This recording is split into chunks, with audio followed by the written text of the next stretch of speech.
Okay, well, I've got today, we've got a special Monday stream with my friend, State Representative Tim Baxter. And Tim is running for Congress in New Hampshire in like the really stacked, like seriously one, right? Like everyone and their mother is running for Congress in CD1.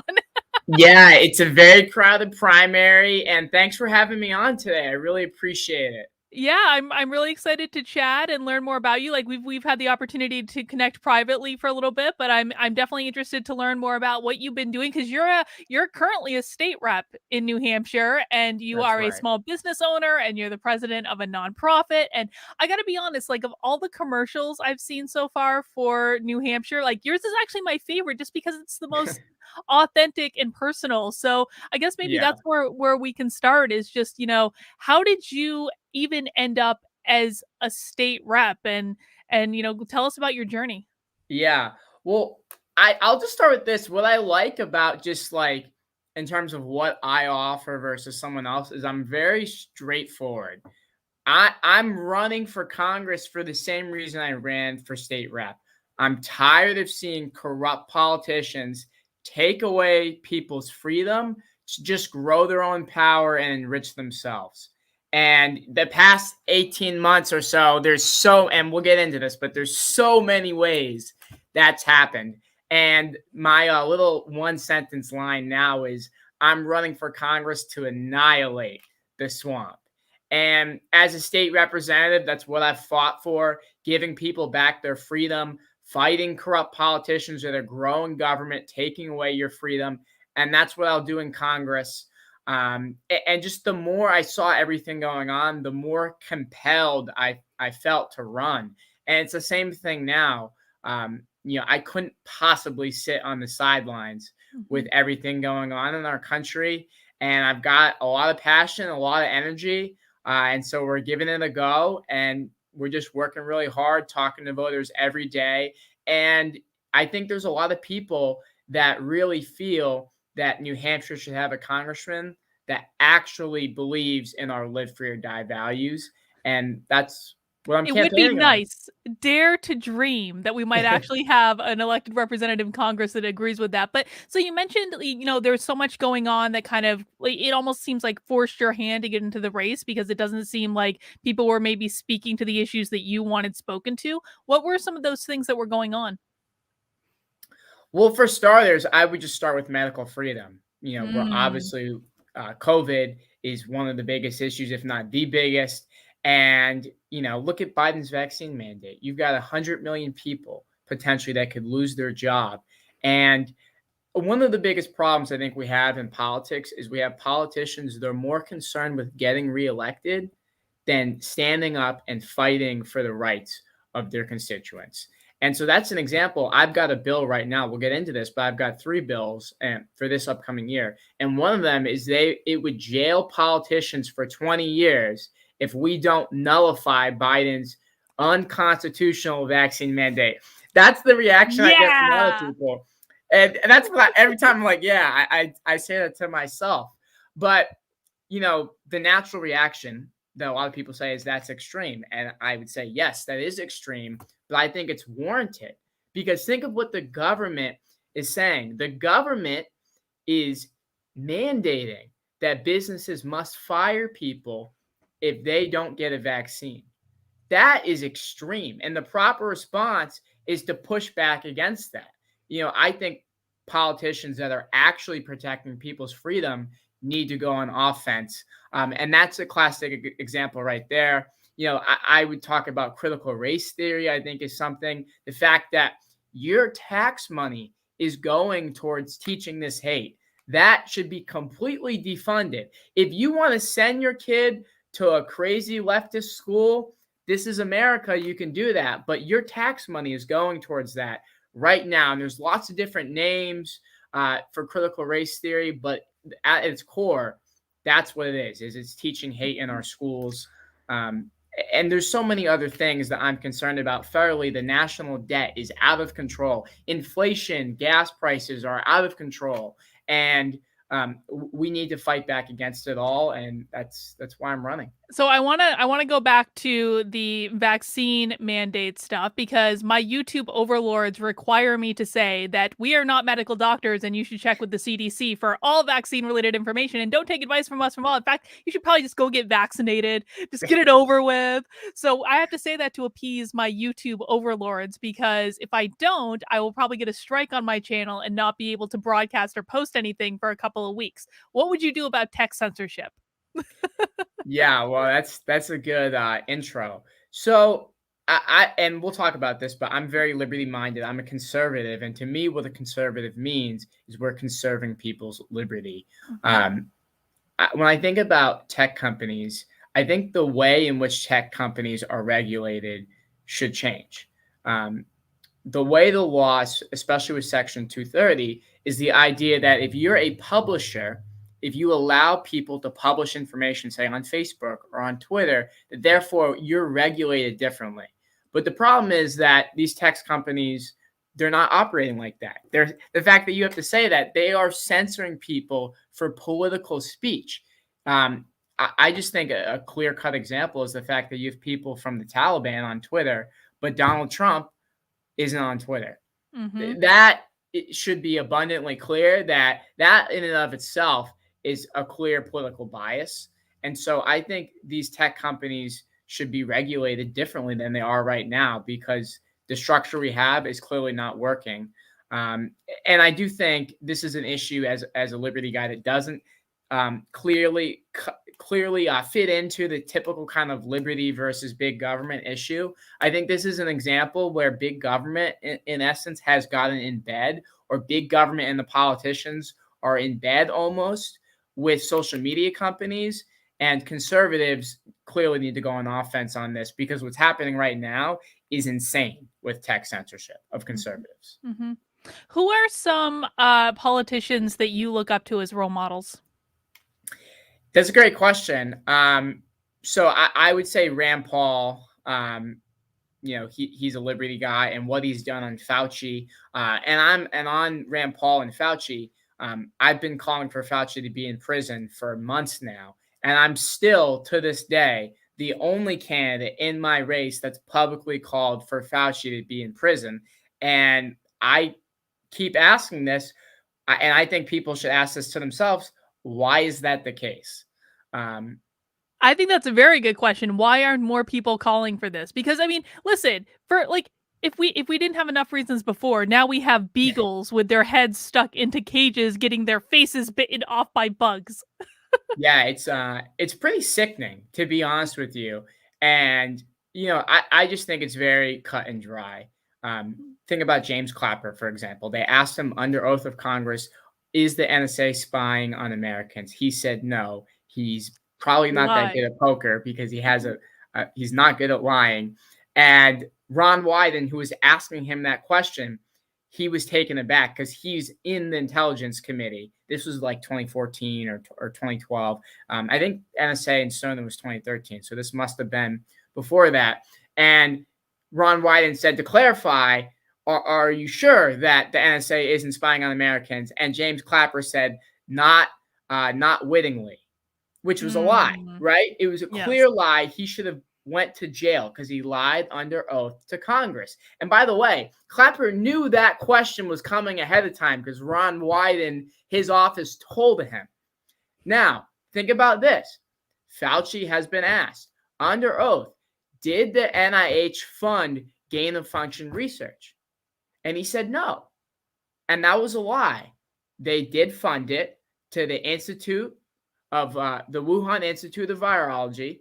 And Fauci knew that they were doing that. Mm-hmm. So it's very cut and dry, in my opinion. And he should be in prison. Mm-hmm. Okay, so that's certainly a differentiator with you and some of the other like clown car group of candidates that are running for this seat. So you want Fauci in prison. What else do you want? What else sets you apart? Yeah, well, I think the other major thing, and I talk about this on the campaign trail, is the fact that I have a voting record. And as I was saying, I'm very transparent. And this is a problem in politics is you don't often know what you're getting. You've got some of these people where, they're running for Congress all of a sudden, which I'm not saying like people want to get involved in the process. That's great.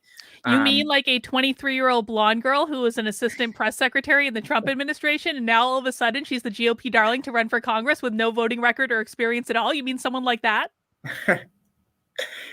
I should just have you talk, so I don't even have to say anything. You should just tell people why they should vote for me. You know what? Some of the state reps, they like feed me stuff. They're like, Carlin, we'll say the thing we can't say publicly. I'll say it. Yeah. Yeah. GOP's running a 23-year-old blonde girl with Matt Mowers as her backup, who never denunciated critical race theory at all, who lost to Chris Pappas in 2020 with Trump on the ballot, and they think somehow it's going to be different this time? Please. And those candidates, there's other candidates. You know, there's a lot of great choices. They all might do a good job, but they don't have a voting record. We don't really know how they're going to vote. And 9 times out of 10, someone campaigns as a conservative. They campaign as the next, warrior for freedom. And then what do once they get elected? They stab us in the back. Yeah. And I've voted on 1,000 bills at this point on virtually every single issue. I'm on the record, at least in some fashion, and I'm running to protect your freedom. And so I think if that's what you believe in, then I think you should vote for me. Well, okay, so let's talk about some of the things you're on the record on, and I kind of want to challenge you a little bit. So, I was not a fan of how Chris Sununu handled the lockdowns and basically everything related to COVID since then. How do you feel about how he did, and what in your voting record kind of would give us insight into how you would have handled those situations?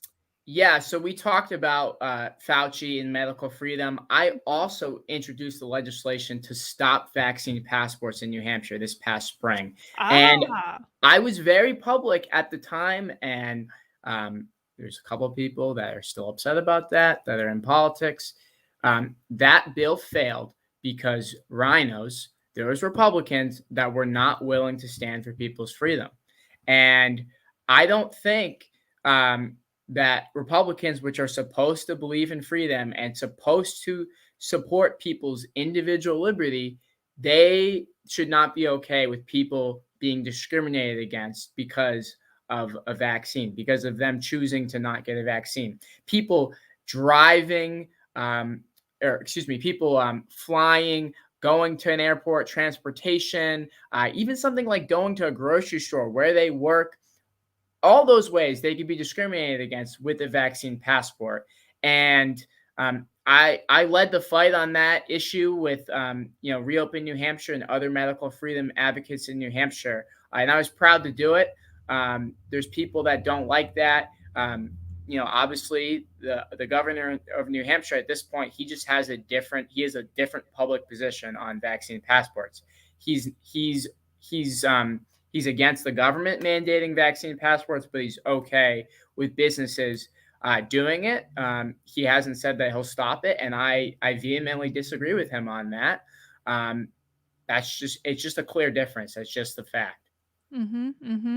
Okay, so let's talk about the anti-CRT bill that came up in New Hampshire this past year, which of course I was a huge proponent of this bill. I thought it was really what passed through the House and got attached to the budget.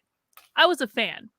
And then it gets to the Senate, and Chris Sununu and the rhinos in the Senate completely water down this bill and removed one of the most important elements to it that never got put back in because they were pissed that Keith Ammon spoke up against the Emergency Powers Act. And so they didn't even consider his amendment to put the most important component of the bill back into it in reconciliation, which means that contrary to what a lot of Republicans are saying, critical race theory is absolutely still being taught in the schools in New Hampshire, completely legally.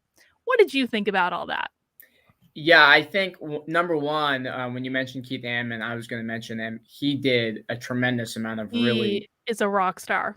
He is, and I appreciate his effort.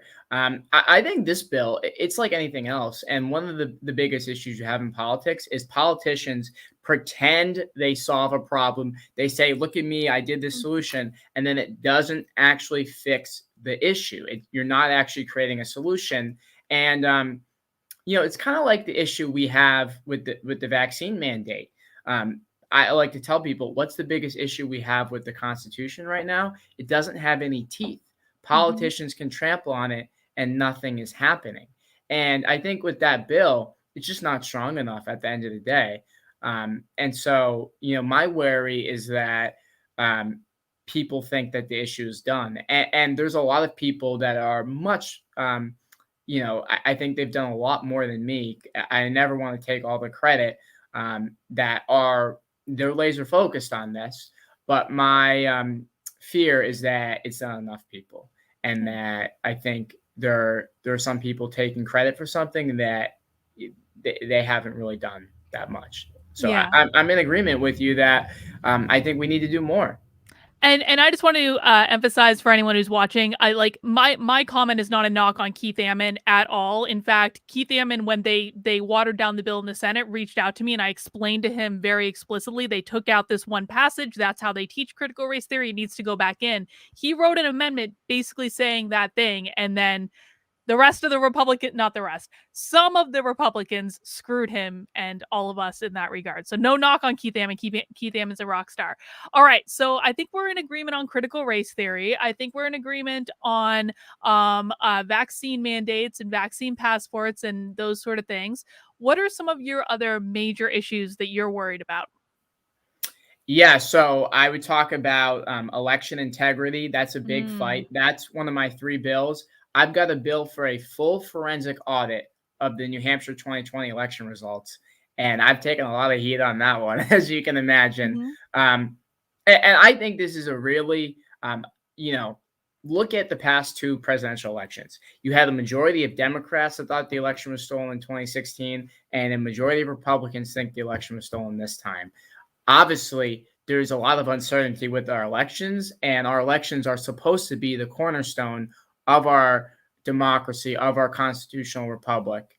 Um, and so I don't see why we shouldn't have an audit. Just think about it from a political issue for a second from Republicans, because to be honest, I'm probably taking more abuse behind the scenes from Republicans than Democrats, which is sad, Isn't but that it's the case. interesting? It doesn't surprise me though.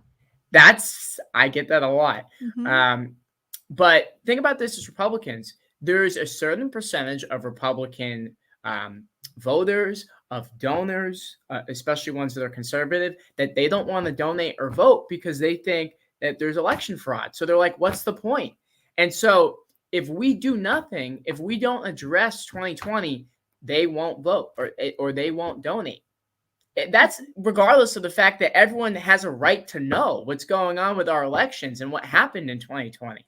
So my bill, it's a full forensic audit of the 2020 election results. And here's the kicker, because I just want it to pass and I kind of read the tea leaves.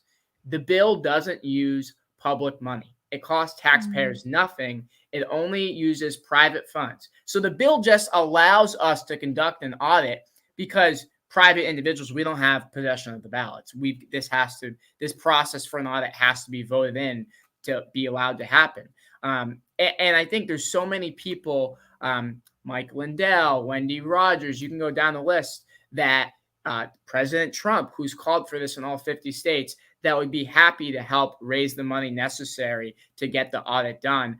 I'm going to keep supporting this and pushing for this. And by the way, I think this is Trump's number one issue right now. So if you support Trump, and I agree with most of his policies that he put forward, I think you should take a look at me because I'm leading the fight on this issue in New Hampshire.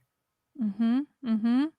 So let me ask you this. So actually let me I'm going to switch to a different question. Do you know what's going on in Bedford with those ballots that mysteriously weren't counted? Yeah, very little, because this just came out. But this is a great question. There was over 100 ballots. I think it was 190 or so Mhm. that weren't counted in an election.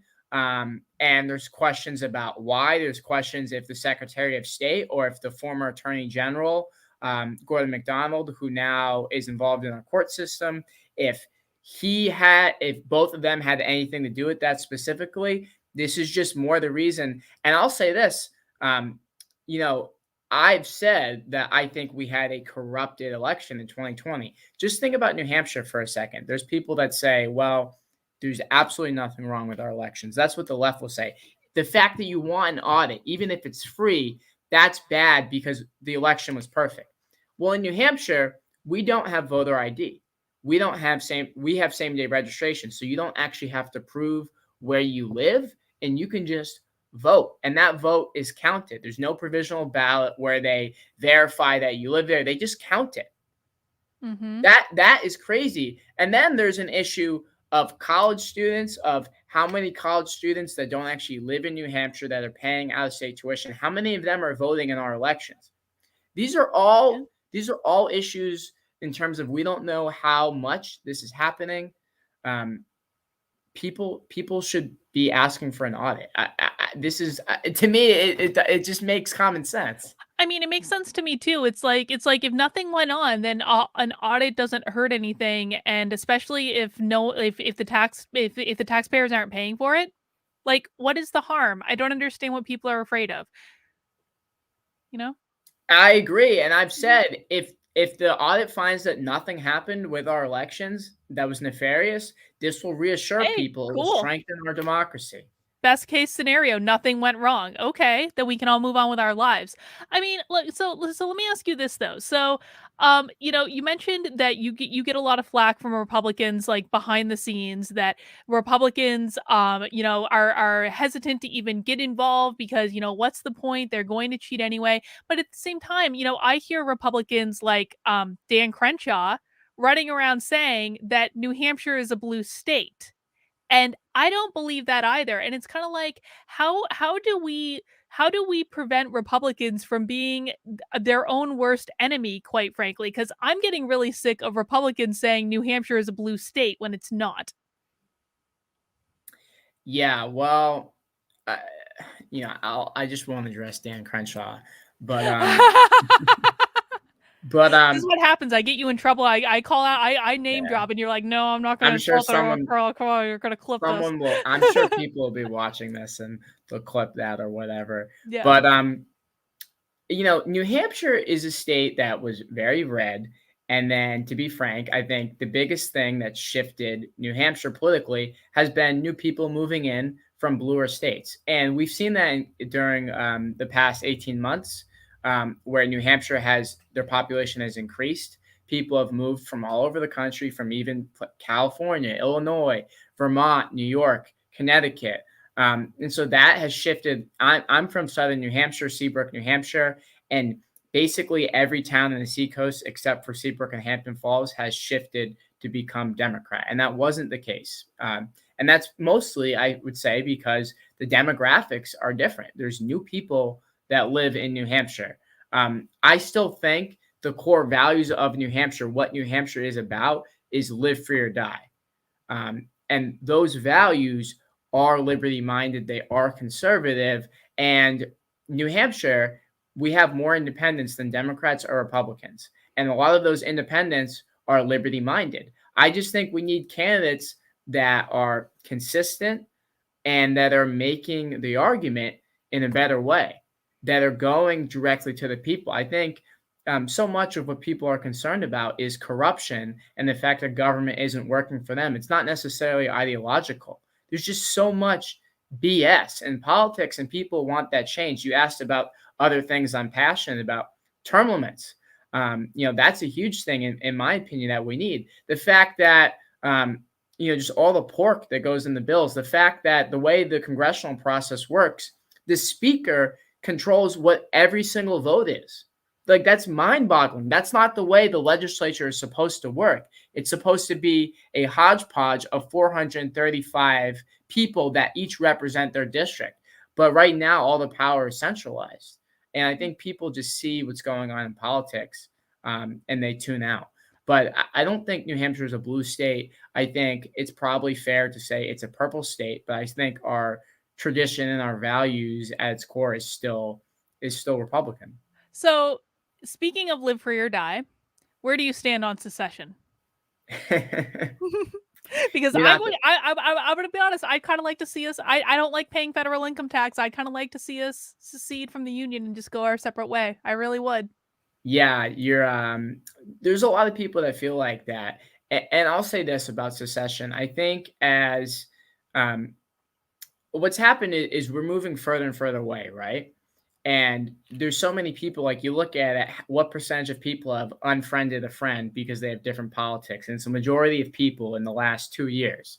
So I think there's a lot of people as we get further and further away, people are starting to ask, well, maybe we would enjoy ourselves more if we were just living like it did separately. The values of Ron DeSantis's Florida and California are just different. And a lot of those people don't necessarily want to live with each other. In terms of secession in New Hampshire, politically, it's not going to happen. There just isn't the votes there. I think in our legislature of 400, there's maybe 30 votes for it. Well, we have to start somewhere. Yeah, no, that's what some people would say. I think Jeremy Kaufman, I think his perspective on secession is interesting. That it wouldn't necessarily work right now. That if we just tried to succeed right now, that the government would clamp down on it, the federal government. And I think, I don't think we necessarily need to succeed to have liberty win in New Hampshire. Well, Jeremy Kaufman also thinks we should just nullify, though, and just stop paying income tax, just as a collective. Just say, nope, not going to do it anymore. Nope, sorry. Yeah, I'm a big supporter of states' rights, and that's why, for example, my bill on medical freedom that would put politicians in jail for 20 years, that is a hardcore states' rights bill. And what's interesting in terms of could we go into a civil war, could secession happen, it's not just the right. Like in this specific case, it's Liberty people in New Hampshire that are calling for it, but take sanctuary cities. That's a nullification of federal immigration law. Democrats could nullify, name your conservative thing. Let's say the conservatives outlawed abortion on the Supreme Court. Democrats could nullify that at the state level. And so I think state rights is a way in which we move closer to where the political climate people want to succeed. So I think we should nullify unconstitutional laws where federal politicians jam this down our throat in New Hampshire. So I think that's a better approach personally. Okay. I can get on board with that. I want to talk about another nullification. I think it's nullification. You can correct me if I'm wrong. What do you know about social emotional learning? Well, I have a feeling that you have a lot to say about it. I've got a thing or two to say about it, but the thing or two I have to say is that it is in every single New Hampshire school. It's on the Department of Education website, and we kind of thought. So I was doing, or a friend of mine. I wouldn't say I did it because I didn't. A friend of mine did some research into this and was looking at the social. Okay, so social emotional learning is essentially teachers in public schools acting like psychologists without a license and performing psychological interventions on children without telling their parents. I have a problem with this. And so we found out that these surveys are going on in all New Hampshire schools. It's called the 603 Bright Futures Survey. But it turns out that the 603 Bright Futures Survey is just branding for what is Panorama Education. Panorama Education has been in the news recently because it's Merrick Garland's son-in-law's company. And so I kind of think, like, I'm looking at this problem and I'm seeing, okay, this is in every single New Hampshire school now. It was in the CARES Act. It was in ARPA. It is in every single New Hampshire school. What is the only way that we can get rid of this problem in New Hampshire schools? It's to defund the schools. How are the schools paid for in New Hampshire? With my property taxes, 3/4 of which go to pay for the schools. So can we get some sort of bill? Like, if this whole Congress thing doesn't work out, can we get some sort of bill to make it so I don't have to pay property tax, so I don't have to fund the schools if I don't want to? Yeah, I think what you're getting to is it makes a lot of sense. That ultimately this comes down to politicians are mandating or they're influencing what's taught to our kids. And the problem is no one should trust politicians with our education, something as important as that, because politicians are morons. I feel like everyone knows that. Someone's And, definitely going to clip that, by the way. yeah, I'll stand by that, 24/7. And so I look about what we've done in New Hampshire, and one of the things I'm really proud of that we did as a group was our budget as a collective, the stuff that we got in our budget. And part of that was we created school choice, not for every student. And I think we should have school choice for every student in New Hampshire, because no one should be trapped in a failing school because of their zip code. Think about Manchester. And if you live in Manchester, you should go vote for Victoria Sullivan tomorrow. It's a very important election. Who needs a great public school the most? Someone that's in a low income background, someone that has less opportunity. Education is supposed to be the great equalizer, and it turned into the great divider during this pandemic, which is a disgrace. And you look at schools in Manchester, they were shut down until Governor Sununu forced them to open. They didn't want to open back up. You've got kids that have to learn on a computer digitally, remotely, and they don't have a computer in their house because they live in poverty. This is a disgrace. This is a dereliction of duty. These kids are supposed to be granted a public education because they're taxpayers. They're wherever they live, right?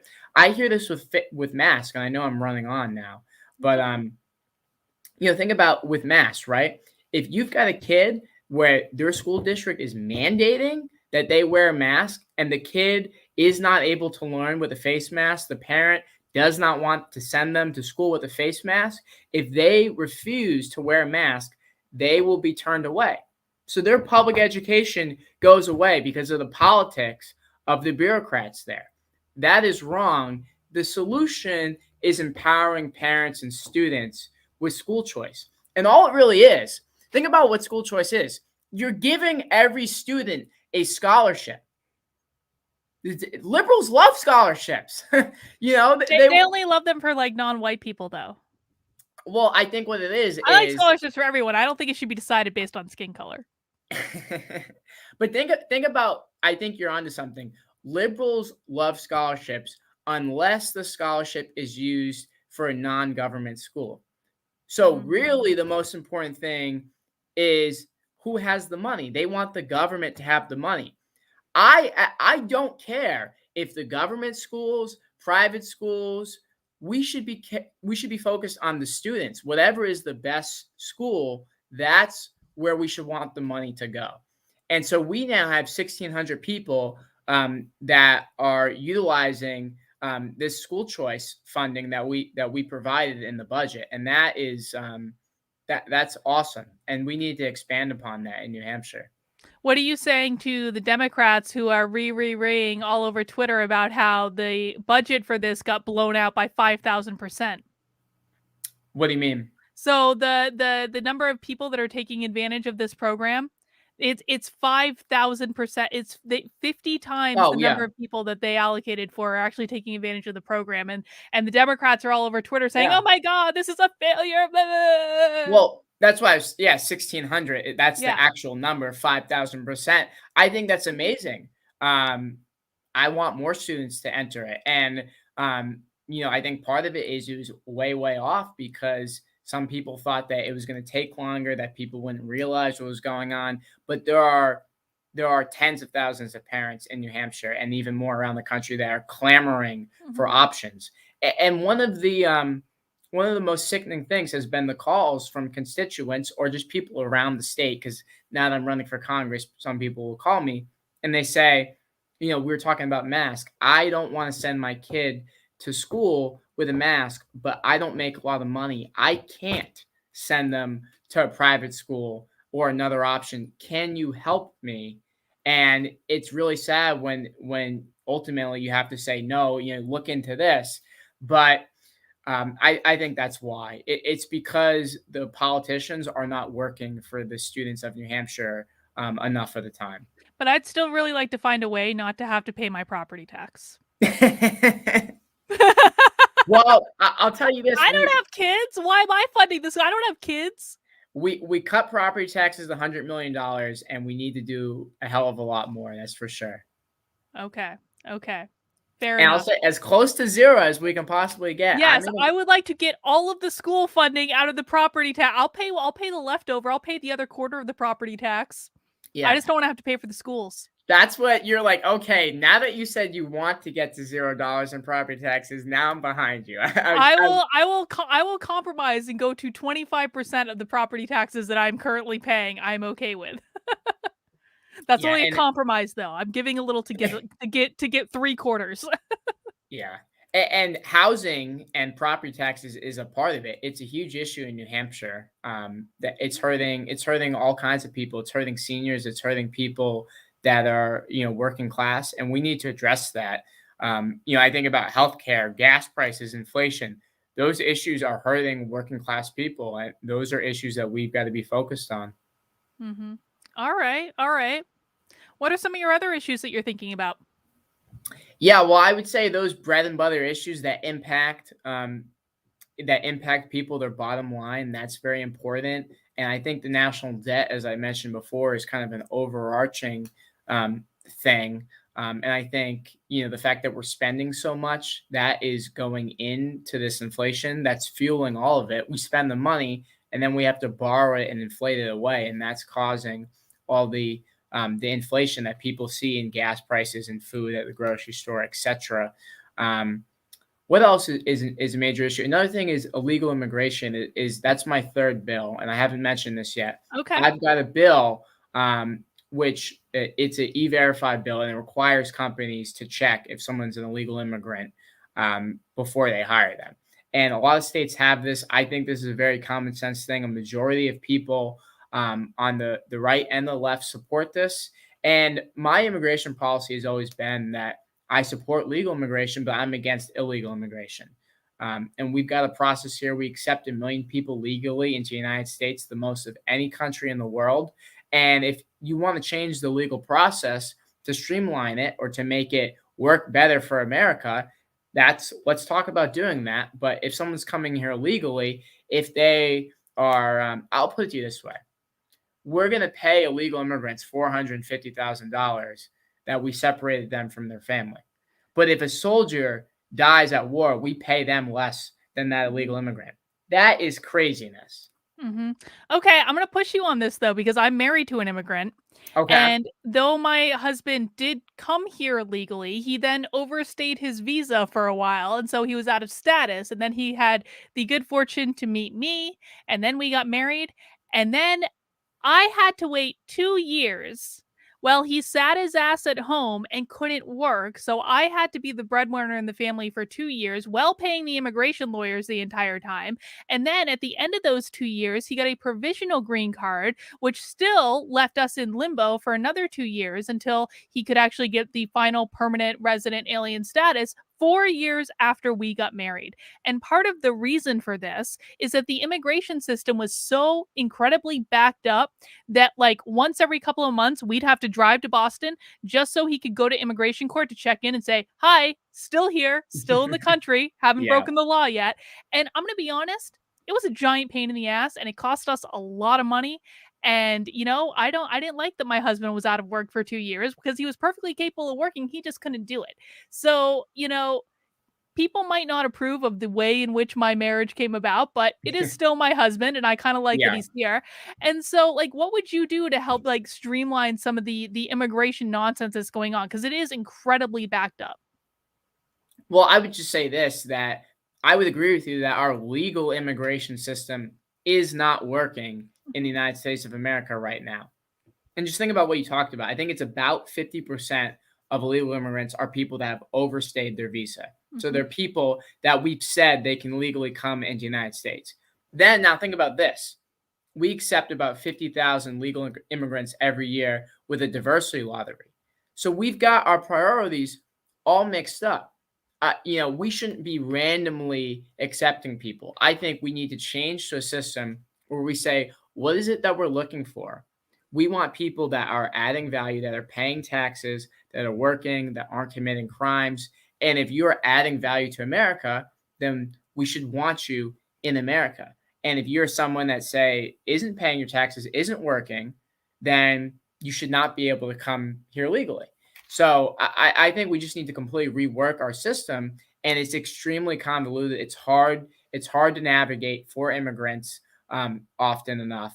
And as you just pointed out, the easiest way to come here legally is through marriage. It's through family stuff. Um, and I just think it's a backwards process right now. We need to shift it in terms of what works for Americans. So I still completely agree with what I said before, that we should support legal and be against illegal immigration.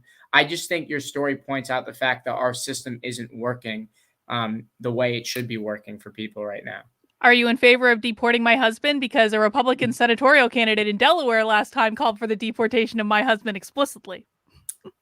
You got to give me the backstory on that. What do you mean, your husband specifically? Lauren Witzke, who is the Republican nominee for Senate in Delaware, called on Twitter to her 60,000 followers that my husband be deported, like him specifically. Then she got banned from Twitter 3 days later, so I wasn't that upset about that. But wow, that was karma in action right there. But no, that really happened. It was like the real, like, called for my, like, had never talked or interacted with my husband, didn't even understand what happened, called for his deportation. That was really fun. This was after your husband was an American citizen? My husband's not a citizen yet. He just has a permanent resident. He's like a permanent resident alien. He'll become a citizen at some point. Yeah, he's got the permanent green card, and it was fine. But this was literally 6 years. Like, we've been married for 10 years, and so this was 6 years after he got the permanent green card that the Republican senatorial candidate in Delaware called for his deportation. I don't know. Some people, they have a lot of time on their hands. They do. Lauren Witzke, especially these days, apparently. All right, let me see. What else do I have to ask you about? Okay, so, like, let's just be honest. So Congress kind of sucks. They don't do anything. It does. And so if you were to get elected to Congress, how would you make Congress suck less? That is a good question. Ultimately, New Hampshire, I guess we get 2 congressmen, but if you're voting in the 1st district, you get to send 1 person to Congress. And if there was 200 people like us in there, things would be different. But if I'm there, there's still 434 of the same other people, right? So number 1 is we can send someone that actually represents. You can't be held responsible for how much Congress sucks, is what you're saying. You are 1/400th of the problem. I'm not even in there, and I'm already trying to blame other people. Yeah, everything sucks. It's not my fault. I think we should send someone there that is doing the right things, that sets an example. That's the first thing we can do. The fact your platform, I'm a younger guy, that will give me a bigger platform than the average representative if I win. That's important because I can call out corruption. I can call truth to power. I can talk about protecting liberty and reducing the power that politicians have in our lives, the way they're destroying our freedom right now. And then also I can encourage freedom in New Hampshire. I can promote what we're doing in New Hampshire. I can help people that are fighting for our freedom in New Hampshire. And that's very, very important, especially if you live in New Hampshire. If you're watching this and you're not in New Hampshire, that's not as helpful to you. But that is maybe the biggest way in which I'll make a difference for people in New Hampshire, is promoting, more freedom in New Hampshire. Okay. Josh, oh my gosh, has a question. He says, ask about opt-in taxes. So basically, like, can we do something where we can make the choice to pay the taxes to the government if we think they're doing a good job, and if we think they're doing a crappy job, like, we can elect to say, no, you've lost your privileges, government. We're keeping our money right here. And also, are schools Christian phobic? Are schools Christian phobic? Those 2 questions. It probably depends on the school. And that's one of the arguments against school choice, is that you're going to fund religious schools. I think if parents want to send their kids to a religious school, that should be their right. There's lots of great schools out there that are Christian schools, Catholic schools, and that's a great thing. There's been lots of Supreme Court cases that have been decided on this. It's very clear that that money from school choice funds can go to religious schools, and I'm not going to apologize for that. I just won't. So I think that kind of touches on that question. The second question, or the first question, I guess, was in terms of opt-in taxes.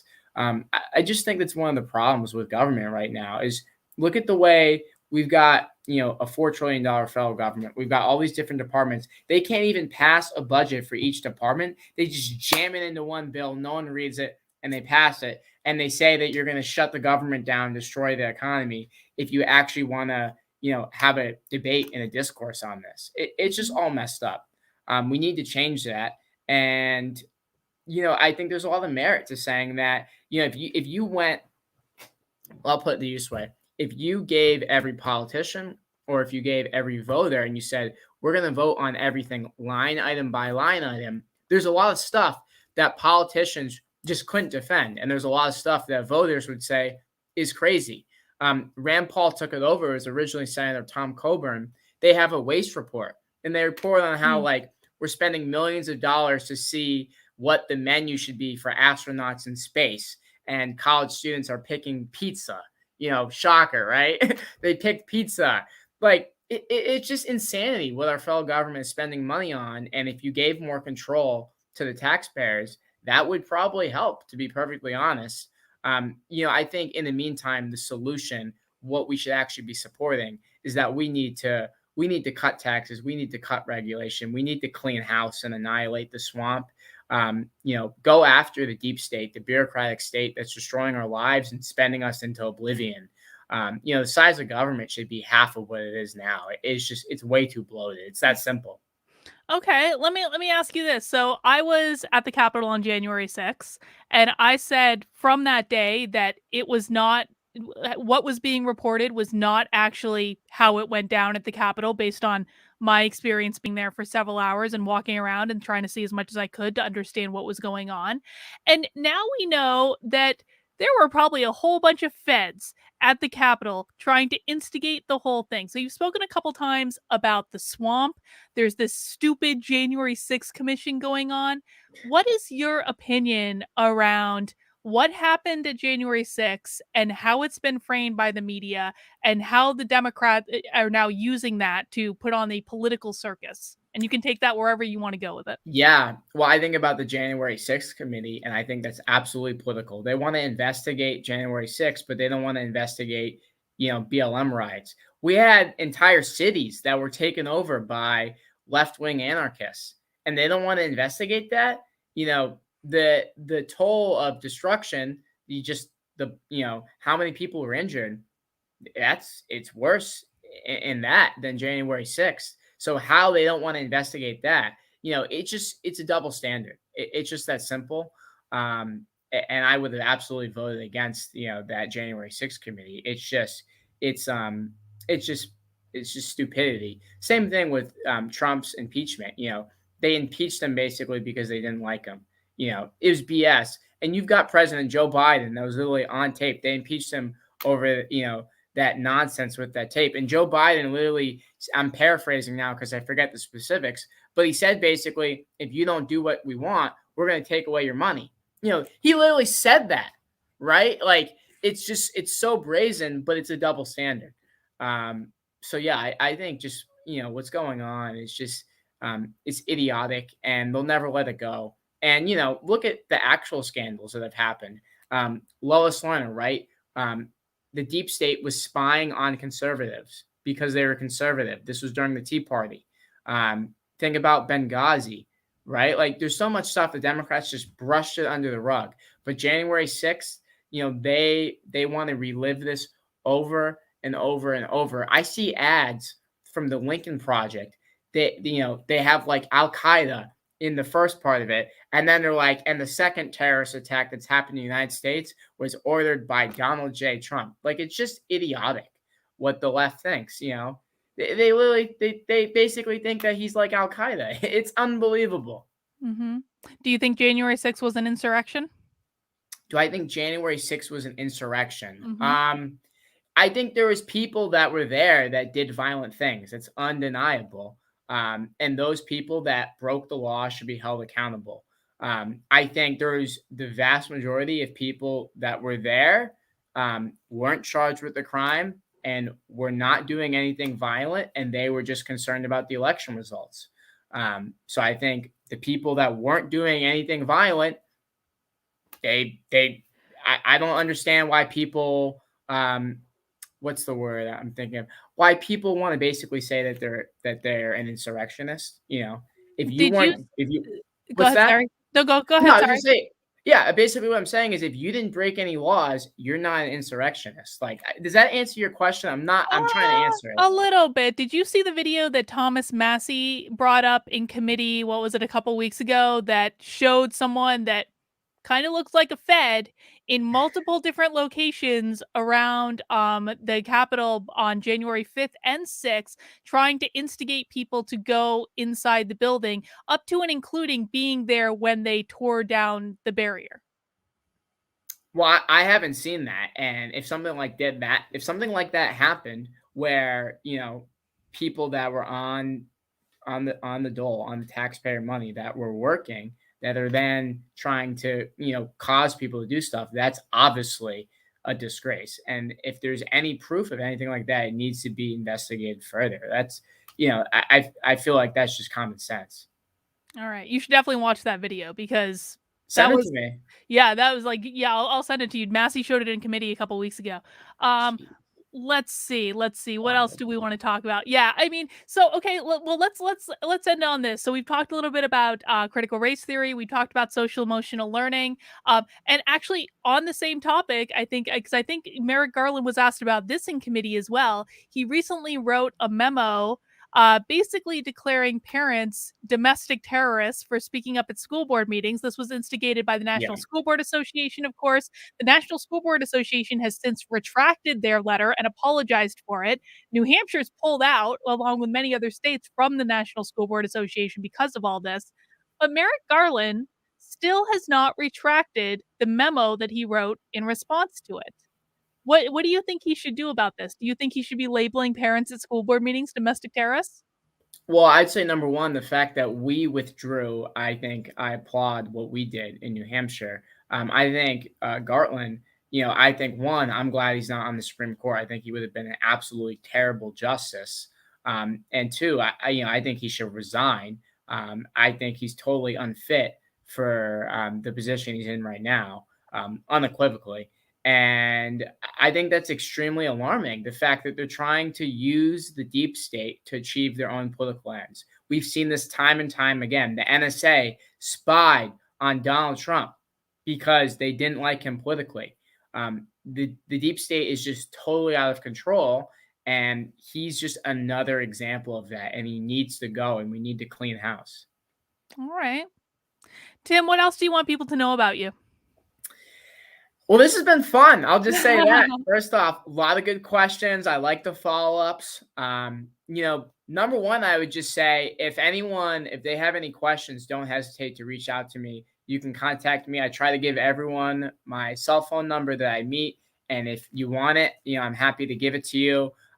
If you follow me up on my website, you ask me a question, I'm more than happy to give you my number.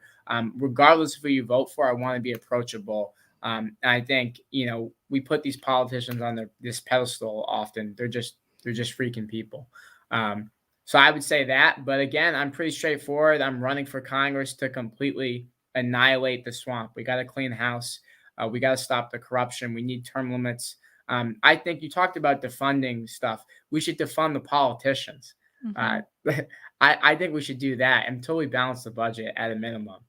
That's my compromise. We can let them get paid if they balance the budget. But I'm pretty straightforward. We need to change what's going on in this country, and I'm going to fight tooth and nail to try to make it happen. All right. We got one last minute question in from Josh. Oh my gosh. He's so it's a little out of order, but that's okay. He wants to know what you think about all the feminists that have stormed the Capitol previous to January 6th. Oh, like this was like the Women's March or whatever? Yeah. They did their thing as well. They were an insurrectionist, though.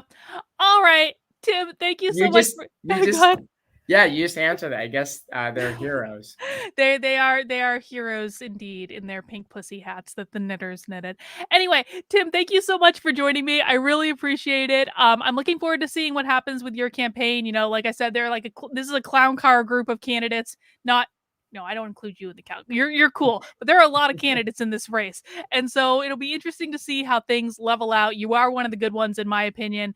I appreciate So that. I'm glad you were able to spend some time with me today. And guys, I have linked Tim's information in the description below if you want to connect on his website, maybe make a donation to help his campaign. I'm sure he wouldn't mind that. But Tim, thanks. You're welcome back anytime you want to come on and chat. I appreciate it. I appreciate it. This was fun today. All right. All right, guys. Well, that's all we See you have guys. for today because Tim has to go to another event, but I will be back live tomorrow with Joshua at 9:30, and we will ask him tomorrow, Tim, we're going to be psychicking on this channel if Joe Biden really shat himself at the Vatican. I do hard-hitting news on this channel. So that's what we're going to be doing tomorrow at 9:30 p.m. We will see you guys then. I might have some other videos in the meantime. Take care. Have a good rest of your day. You too.